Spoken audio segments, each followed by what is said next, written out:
kurang semangat ya. Shalom. Di sini aku mau bagi berkat sedikit. Aku udah kerja di Bank Mandiri.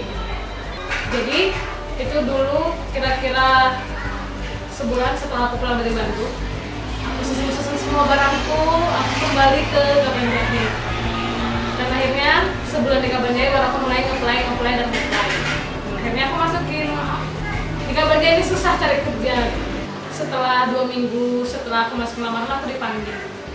Itu aku dipanggil jam 10 pagi untuk interview jam 2 siang.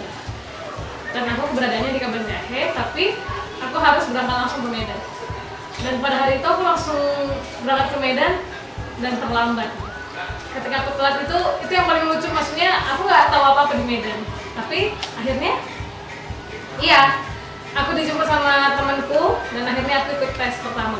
Tes pertama, interview pertama di Bank Mandiri.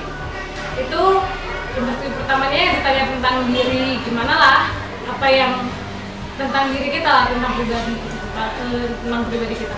Dan awalnya aku itu dikiranya orang Sunda, mungkin karena cara ngomongku kali ya. Akhirnya puji Tuhan, interview pertama lulus setelah 2 minggu dan langsung psikotes. Psikotesnya awalnya memang langsung dikasih tahu kalau kita itu mulainya dari shldirect.com. Dan itu baru pertama kali aku psikotes dengan online, karena aku nggak pernah online. Dan itu susah, dan menurutku itu sangat susah sekali. Karena 17 menit harus mengerjakan 30 soal cerita, 17 menit kedua harus mengerjakan 25 soal matematika.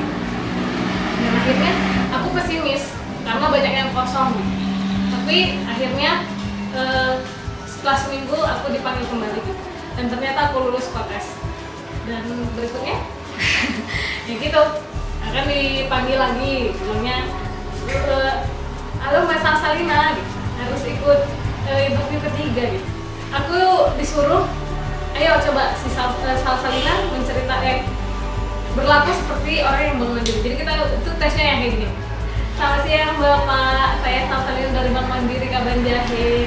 Bisa minta sebentar yang gitu-gitu. Itulah interview yang ketiga. Dan situ aku deg-degan karena nggak pernah sama sekali mengalami yang kayak gitu. Tapi ya seperti itulah. Setelah beberapa minggu, ternyata Tuhan bilang kalau aku lulus di situ. Dan akhirnya tes keempat aku dipanggil dan dibilang lulus tes ketiga, dan akhirnya aku bisa tes kesehatan. Dan pas waktu tes kesehatan itu juga kayak gitu, dia manggil aku jam 7 malam untuk tes kesehatan besok pagi jam 8.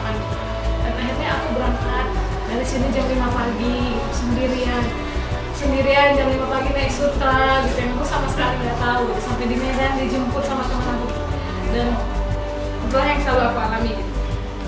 Dan satu hal, pas waktu tes kesehatan itu untungnya semuanya kondisi baik sekali, sampai akhirnya dinyatakan untuk itu tes keempat ya, tes kesehatan, dan dibilang setelah tes kesehatan semuanya itu 10 titik check up gitu, mata, jantung, semuanya lah, yang aku pun bingung gitu, sampai tes darah 2 kali gitu. Tapi ya itulah, mungkin aku sehat kali ya, makanya akhirnya bisa lulus gitu. Dan akhirnya saat tes keempat selesai tes keempat, aku nunggunya sampai hampir sebulan karena aku sudah pesimis nggak akan mungkin lulus gitu. Dan tiba-tiba setelah beberapa minggu dipanggil, disuruh untuk mengantarkan foto ke Medan. Dan aku tuh cuman berangkat dari Kabanjahe ke Medan, nganterin foto, pulang. Lucu lah, dan itu yang selalu bolak-balik sampai akhirnya aku ngerasa Kabanjahe Medan itu jadi dekat sekali gitu. Karena selalu seperti itu aja berangkatnya gitu. Dan setelah ngantar foto, kalau dulu katanya selesai ngantar foto harusnya udah administrasi dan ini tanda tangan kontrak. Dan hampir sebulan juga aku nunggu, dan itu aku benar-benar juga akan lulus.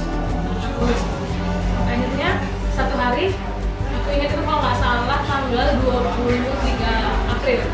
Iya, tanggal 23 April, hari Jumat, aku ditelepon jam 2 siang.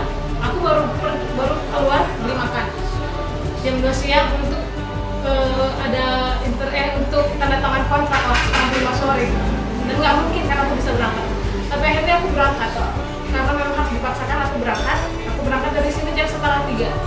Dan tiba-tiba pas waktu aku berangkat di Brastagi aku ditelepon dari Bank Mandiri ke Medan, katanya cancel, nggak jadi. Nggak jadi Pak, iya nggak jadi, soalnya ada sesuatu hal yang tertunda dan katanya ada meeting. Dan akhirnya aku turun di Brastagi. Sampai di Brastagi aku cuma bayar ongkos 3.000 dan aku pulang naik angkot. Pas aku pulang naik angkot aku pulang, mau nyampe ke Kabanjahe, tiba-tiba dia telepon lagi. Halo Mbak Salsalina, udah sampai di mana Mbak Salsalina? Maaf ya Mbak Salsalina ya katanya. Gimana kalau Mbak kembali lagi ke Medan? Saya akhirnya aku bingung kan, itu kenapa sih nih Bank Mandiri? Akhirnya aku marah gitu. Kenapa sih Pak? Kok kayak dibola-bolakan gitu? Akhirnya dia bilang, iya Mbak, tadi sebenarnya Mbak awalnya dinyatakan tidak lulus. Mbak itu tadi kita cancel. Dan situ aku kaget. Dan ternyata salah Mbak itu yang dinyatakan lulus. Wah, di situ aku senang, mau marah, mau senang, pokoknya nggak tahu lah gitu. Tapi yang pasti aku senang, tapi aku langsung nge-cancel, aku langsung ke Medan pada hari itu, tapi aku bilang aku besok ke Medan gitu. Dan dia mengiyakan gitu. Di situ puji Tuhan aku senang sekali gitu. Dan aku lari-lari dari simpang rumah sampai ke rumah, ketemu Bapak. Aku langsung menyatakan, aku lulus Pak gitu. Dan ya menangis bersama gitu lah. Pas di situ udah aku senang sekali gitu. Dan ya udah, dan besoknya aku berangkat jam 5 pagi untuk tanda tangan kontrak jam 8 pagi di Medan. Aku berangkat jam 5 pagi sampai di Medan, aku tanda tangan kontrak. Kita kemarin tinggal berdua yang tanda tangan kontrak. Pas tanda tangan kontrak itu, di situ dibilang sama si HRD-nya gitu, Mbak Salsalina maaf ya kemarin kamu dibola-bolakan. Bukan karena apa? Memang kamu awalnya dinyatakan tidak lulus hanya karena usia gitu. Dia bilang sama aku awalnya memang tidak lulus karena usia aku. Tapi ya itulah. Dan akhirnya aku menanyakan kenapa Pak jadi lulus. Dan akhirnya sampai yang aku dapatkan mereka memperjuangkan aku ke pusat. Dan disitu satu hal yang membuat aku kok bisa ya gitu. Dan situ aku bisa merasakan bahwa Tuhan yang memperjuangkan aku ke pusat. Itu yang sampai aku tanda tangan kontrak itu sampai nangis gitu ya. Tanda tangan kontrak sampai si HRD bingung, ini orang kenapa gitu. Dan situ aku ngerasain kalau benar-benar Tuhan itu bekerja buat aku. Dan selama itulah, dan ketika aku tes Bank Mandiri, hanya 2 lagu yang selalu aku dengar di situ. Pertama, lagu tak akan menyerah ada apapun juga, itu satu. Yang kedua, lagu Frankie Sihombing yang When I Say That I Love You, yang itu. Dan situ yang aku rasakan kalau Tuhan itu benar-benar bekerja buat aku. Sampai akhirnya aku bisa bekerja di Bank Mandiri dan Tuhan terus jagain aku di Bank Mandiri gitu. Walaupun sudah beberapa kali aku selisih, dapat uang palsu lah yang gitu-gitu, tapi banyaklah sampai aku pernah salah posting yang harusnya posting 1 juta aku posting 10 juta gitu.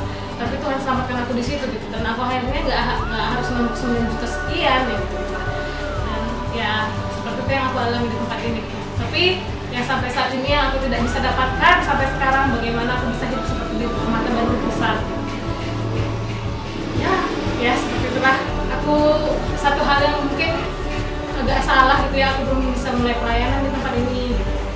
Masih jarang ikut Permata juga. Cuman kemarin beberapa kali mulai gitu vokal group untuk acara Cimpa gitu. Terus sana juga bareng Gio, bareng Lari Gio. Jadi kita harus tidur di mobil karena memang pengen ketemu orang Bandung Pusatnya itulah sebenarnya. Sampai bawa nama aku dari proses Jakarta Bandung, padahal aku dari Kabanjahe gitu. Dan aku cuma pengen bilang sama adik-adik semua lah, apalagi yang masih baru-baru, dek jangan pernah tinggalin Permata Bandung Pusat ya. Nanti akan menyesal lah. Iya pasti menyesal. Kayak aku sekarang aja gitu ya. Aku setiap hari Minggu itu hanya selalu mengingat Permata Bandung Pusat. Aku ingat selalu aku seperti apa pelayanan di Bandung Pusat. Ibaratnya kalau misalnya kayak di musik gitu ya, aku ngerasa itu kayak satu tubuh. Jadi satu tubuh aku pergi gitu. Dan aku ngerasa sekarang pincang. Aku nggak punya siapa-siapa lagi di sini. Apa-apa harus sendiri. Bagi bakat kayak gini nggak pernah di sini gitu. Makanya kemarin aku kalau kita bikin video gitu. Karena bukan pengen bikin sesuatu yang untuk eksis, enggak. Aku hanya ingin membagikan dan aku ingin melihat kalian semua yang ada di sini gitu. Dan aku bisa melihat kalian yang semua ada di sini. Aku bisa lihat musiknya Gintar, bisa aku lihat Bang Patrick, aku bisa lihat Epe, Hule, Fanny. Aku bisa lihat kalian semua gitu. Lihat Bang Supri gitu. Dan aku bisa merasakan kalau aku sekarang berada di Bandung. Dan aku bersyukur ketika aku bisa berada di sini. Dan aku mau bilang sama kalian, kalian jangan lupa sama aku ya di sini. Terus doakan aku di tempat ini, dan aku terus juga mendoakan kalian di sana. Dan aku pasti akan kembali ke sana. Dan ya aku kangen untuk ngumpul bareng KSMK juga, ngumpul bareng tim musik PG. Baru katanya sekarang PG ada namanya ya, apa, Dilo ya, dengan koordinator Hule gitu ya. Tetap jagain Hule, tetap jagain Dilo ya deh. Baru apa lagi ya itu aja lah. Aku juga sering ya anak PG kirim video supaya aku gak ketinggalan. Misalnya kayak lagu apa yang Thank you Lord gitu. Supaya nanti ketika ada pelayanan pembinaan aku bisa ikut vokal bareng kalian. Ya itu aja. Aku tunggu pelayanan yang luar biasa. Aku tunggu kalian di sini. Kita bisa pelayanan bareng-bareng di sini. Dan aku mau bilang kangen sama kalian. Tetap menjadi berkat kalian semua dan doakan aku di sini supaya aku juga bisa menjadi berkat di tempat ini. Terima kasih.